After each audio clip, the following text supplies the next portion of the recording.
Hi guys, welcome back to another tutorial video. So in the following video I will guide you to earn in BIGO Live without agency. Those of you who don't know what is an agency in BIGO Live agency are basically the recruiters or scout who hire the streamers or broadcasters.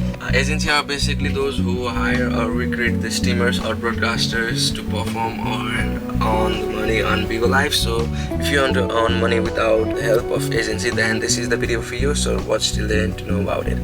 Now if you want to earn without agency, make sure that you have your BIGO Live app and make sure that you have installed it and you are logged into your account. So as you can see, this is the home page of BIGO Live, and here we'll see various options on the bottom of the page as well as on top of the page. So now to go live, you'll see the media like option on the very center of the page, so click on it, and now you are seeing the options of live, and you may also select the option of live, like no guest live, virtual live, multi-guest live, virtual live, live, audio live, game live, and so on. So select the options of live which you want to go and select the live which you want to go. So after doing that, you need to simply click on you may also add title to your chat, so I'm just writing hi. So after doing that, you may click on the option of go live, and your live will begin in 3 2 1. And after that, the gifter may gift you the gift, and by redeeming the gift you may earn money on BIGO Live without the help of agency. So that's it. Thank you for watching our video. Please don't forget to like the video and subscribe to our channel. Thank you.